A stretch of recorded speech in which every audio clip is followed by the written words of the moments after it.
Hey guys, this video is about my previous gear, talent and skill connection. First of all, it's about my gear. I use this quarterstaff. The prefix I found are elemental damage increasing and elemental point damage. Because the mount's evolution contains critical strike, ignore elemental resistance. Suffix is critical hit chance and critical damage bonus. And then I found a get mana on kill because mana recovery. This version is a relatively difficult thing to find. You see, I only have 700 mana, even though I found a skill on the jewel that returned 2% mana when I killed enemies. My mana regeneration is only 14, so to gain 30 mana on kill is pretty well. You can also find it in your gloves. Next is about my helmet. I chose crafted a low-life helmet with maximum power charge, or maybe it should be called Deep's Tower Spirit Bone Crown. The function of this helmet is to complement the talent points star align I are located on my amulet, which can trigger lock when you hit. And this lock will calculate various random value twice and take the highest value as the result. And it means that if your critical rate is 70%, then the probability of not hitting is 30%.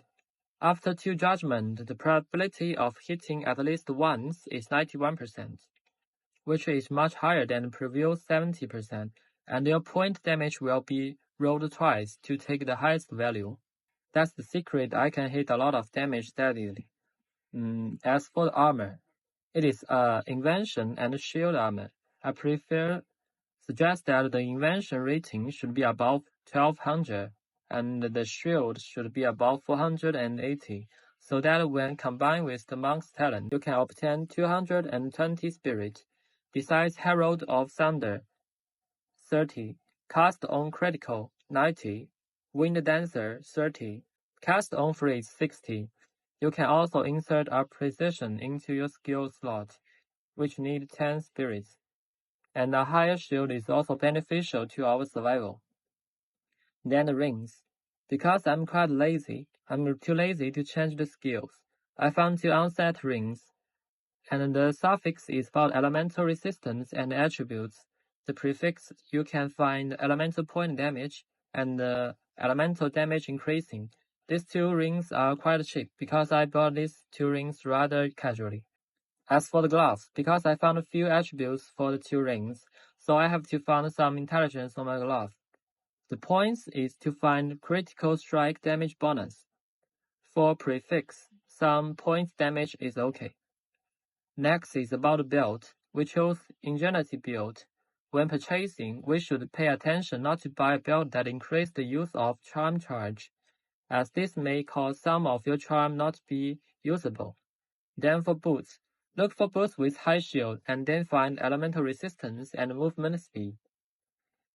For second set of weapon, you must find a skeleton scepter, and then you can find this shield with increased cooldown recovery rate. It can decrease the time for selecting reamsably.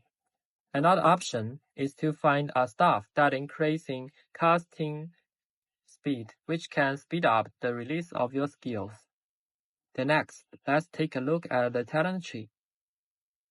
The talent points are roughly allocated like this. The specifically allocation methods can be seen on my Ninja website.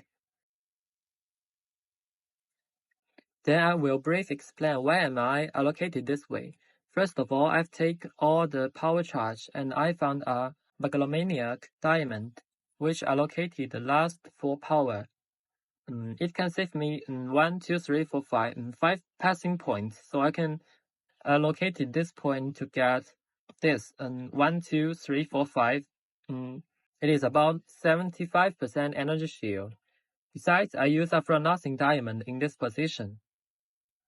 On varying stance, you can allocate this point which provide 180% damage increase.